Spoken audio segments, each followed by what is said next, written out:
Nellore municipal corporation command control centre నందు AP Waqf board chairman Abdul Aziz media సమావేశం నిర్వహించారు. ఈ సందర్భంగా ఆయన మాట్లాడుతూ దేశవ్యాప్తంగా వక్ఫ్ అమెండ్మెంట్ యాక్ట్ వచ్చిన తర్వాత వక్ఫ్ ఆస్తులన్నీ డిజిటలైజేషన్ చేయాలన్న నిబంధనను కేంద్ర ప్రభుత్వం తీసుకొచ్చిందని తెలిపారు. డిజిటలైజేషన్ ద్వారా వక్ఫ్ ఆస్తులు పోతాయన్న అపోహ ప్రజలకు ఉండేదని, వాస్తవానికి డిజిటలైజేషన్ ద్వారా 15,000 ఎకరాల వక్ఫ్ భూమిని గుర్తించగలిగామని అన్నారు. డిజిటలైజేషన్ కాకముందు 3,790 వక్ఫ్ సంస్థలకు గాను 65,000 ఎకరాలు ఉండేవని, డిజిటలైజేషన్ తర్వాత 5,028 వక్ఫ్ సంస్థలకు గాను 81,000 ఎకరాలు నమోదయ్యాయని తెలిపారు. నమస్కారం. ఈరోజు ఆంధ్రప్రదేశ్ స్టేట్ వక్ఫ్ బోర్డ్ భారతదేశం మొత్తంలో వక్ఫ్ అమెండ్మెంట్ యాక్ట్ వచ్చింది. ఆ వక్ఫ్ అమెండ్మెంట్ యాక్ట్ వచ్చిన తర్వాత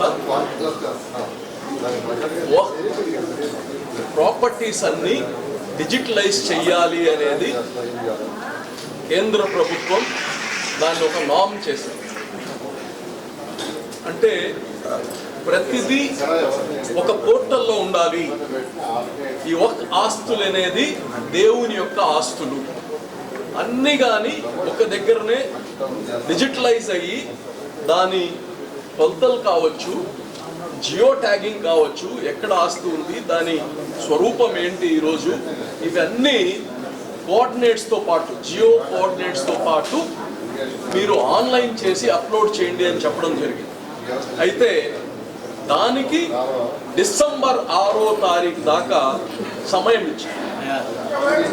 ఈ డిసెంబర్ 6 తర్వాత ఆ పోర్టల్ ఆగిపోయింది. సో ఈ డిసెంబర్ 6 లోపల ఎవరైతే అప్లోడ్ చేశారో అవి మాత్రమే వక్ఫ్ కింద పరిగణంలోకి తీసుకొని వస్తామని చెప్పడం జరిగింది. అయితే భారతదేశంలోనే ఈ యొక్క వక్ఫ్ చట్టం వచ్చిన తర్వాత చాలా ఆందోళనకరమైన పరిస్థితి ఉంది. ఆస్తులు పోతాయి, మన ఆస్తులన్నీ తీసేసుకుంటారు అని చెప్పారు. ఉదాహరణకి ఆంధ్రప్రదేశ్ వక్ఫ్ బోర్డ్ ఈ యొక్క చట్టం రాకముందు డిజిటలైజ్ చేయండి అని చెప్పకముందు మా దగ్గర 3,790 ఇన్స్టిట్యూషన్స్ డిజిటలైజ్ అయ్యున్నాయి. అంటే మన దగ్గర నమోదు అయ్యింది వక్ఫ్ బోర్డులో. అవి వచ్చి 65,000 ఎకరాలు. అయితే ఈ డిజిటలైజ్ చేసిన తర్వాత అందరికీ అపోహ ఏముంది, మా భూములన్నీ తీసేసుకుంటారు, మా భూములన్నీ అన్యాక్రాంతం అయిపోతాయి అనే భావన నుంచి ఈరోజు మేము డిజిటలైజ్ చేస్తే 5,028 ఇన్స్టిట్యూషన్స్, ఇంతకుముందు 3,790 ఇన్స్టిట్యూషన్స్ నమోదై ఉన్నాయి. ఇప్పుడు 5,028 ఇన్స్టిట్యూషన్స్ నమోదయ్యాయి. టోటల్ ఏకర్స్ వచ్చి గతంలో 65,000 ఎకరాలు నింది ఇప్పుడు 81,402 ఎకరాలు ఈరోజు డిజిటలైజ్ చేయడం జరిగింది. అంటే దాదాపు 16,000 ఎకరాలు అధికంగా ఈరోజు మేము డిజిటలైజ్ చేయడం జరిగింది. అంటే అపోహలు ఎప్పుడు ఇట్నే ఉంటాయి. ఏది కానీ చేసే వాళ్ళకి చిత్తశుద్ధి ఉంటే, ఈరోజు ముఖ్యమంత్రి నారా చంద్రబాబు నాయుడు గారు ఒక్క అంగుళం వక్ఫ్ భూమి కానీ అన్యాకాంతం కానివ్వము. నాకు ఈ వక్ఫ్ బోర్డ్ చైర్మన్ చేసినప్పుడు ఒకే మాట చెప్పారు, అజీజ్ ఇది దేవుని ఆస్తులు, ఎలాగైతే తిరుమల తిరుపతి దేవస్థానం ఆస్తులు మేము అందరం కాపాడుతున్నామో మీ స్థలాల్ని కాపాడాల్సిన బాధ్యత నీది అని కానీ చెప్పడం జరిగింది. ఈరోజు కదా డిసెంబర్ 6 తర్వాత పోర్టల్ మూసేశారు కదా, ఈ పోర్టల్ చాలా మంది మేము ఇంకా నమోదు చేయలేదే, ఈ మా ఆస్తులన్నీ పరిస్థితి ఏంది అనే అపోహలో ఉన్నారు. ఆంధ్రప్రదేశ్ వక్ఫ్ బోర్డ్ ట్రైబ్యునల్లో కేసేస్తే 6 నెలలు ఎక్స్టెన్షన్ ఇవ్వడం జరిగింది. భారతదేశంలోనే కొన్ని రాష్ట్రాలు వేస్తే 2 నెలలు 3 నెలలు వచ్చాయి వాళ్ళకి. మనకు 6 నెలల వ్యవధి ట్రైబ్యునల్ ఇవ్వడం జరిగింది. ఈ రోజు నుంచి పోర్టల్ ఓపెన్ అయి ఉంది. ఈ ఆంధ్రప్రదేశ్లో ఇంకా దాదాపు 10,000 ఇన్స్టిట్యూషన్స్, 10,000 మసీదులు, 10,000 దర్గాసు, ఇవన్నీ చాలామంది ఇంకా సెల్ఫ్ స్టైల్ మేనేజింగ్ కమిటీస్ ఉన్నాయి.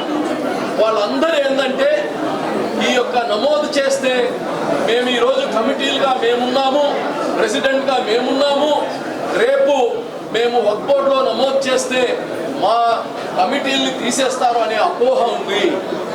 దయ ఉంచి అందరూ రాష్ట్రంలో ఉండే ప్రతి మసీదు, ప్రతి దర్గా ఎవరైతే మీరు ఈరోజు మీ యొక్క కంట్రోల్లో ఉందో అవి అన్నీ కానీ మీ దగ్గరే ఉంటాయి.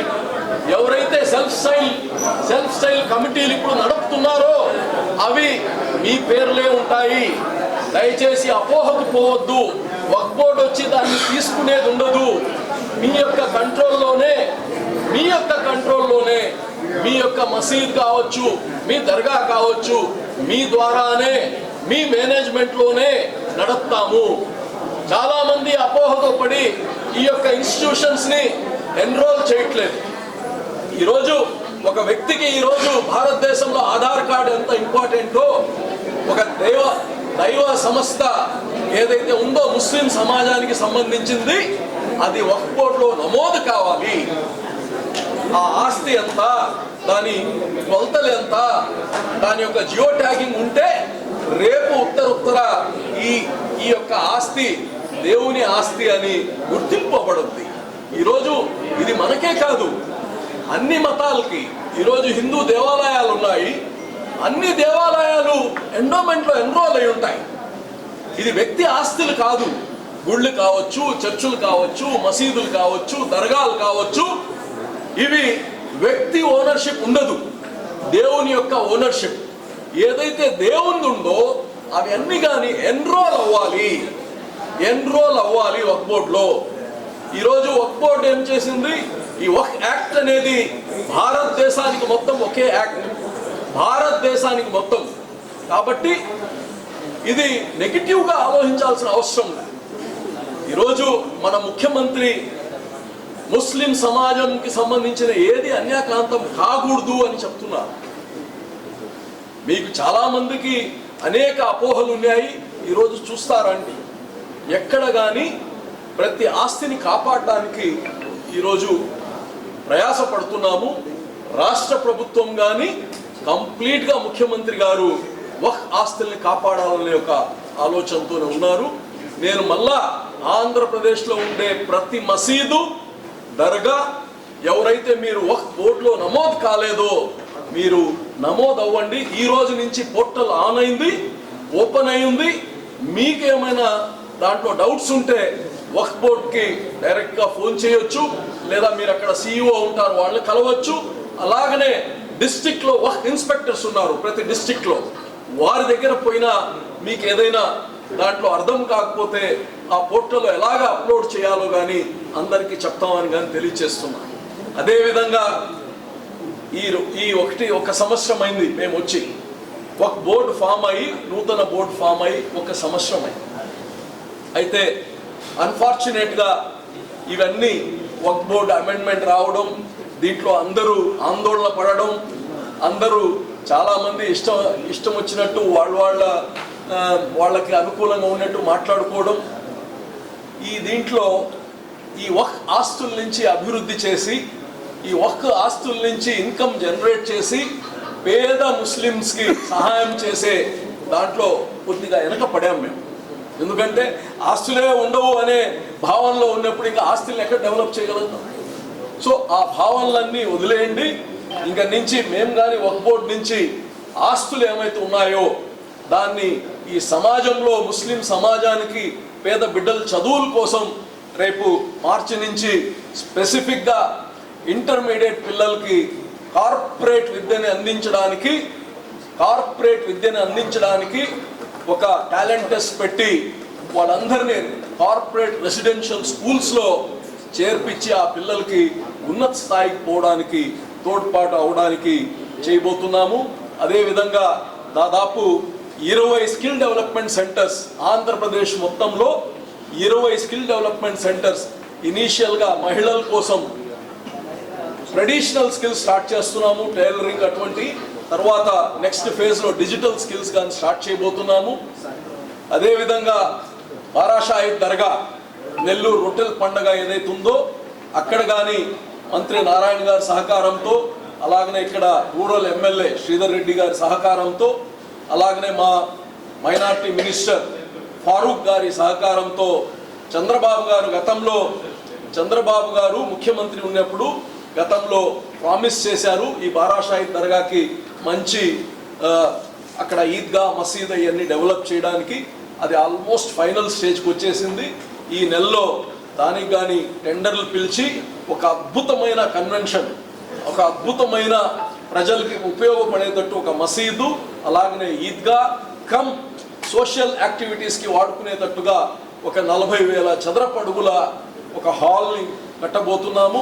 రొట్టెల పండగప్పుడు ప్రజలు దాన్ని ఉపయోగించుకునేటట్టు, రొట్టెల పండగ కానప్పుడు దాన్ని వేరే యాక్టివిటీస్కి, సమాజానికి పనికొచ్చే యాక్టివిటీస్ కానీ వాడి దాన్ని ప్రజలకు పనికొచ్చేది. అది కానీ 5 కోట్లు అనుకున్నాము, ఇప్పుడు అది దాదాపు 15 కోట్లు అవుతుంది. అది అయినా ముఖ్యమంత్రి గారిని మళ్ళా రిక్వెస్ట్ చేసి కావాల్సిన నిధులు తెచ్చి దాన్ని ఈ నెల అంటే జనవరి నెలలో అది కానీ టెండర్కి పిలవడం జరుగుతుందని కానీ తెలియచేస్తున్నా. నెల్లూరులో చాలామంది ఇంకా ఏమీ స్టార్ట్ చేయలేదన్నారు.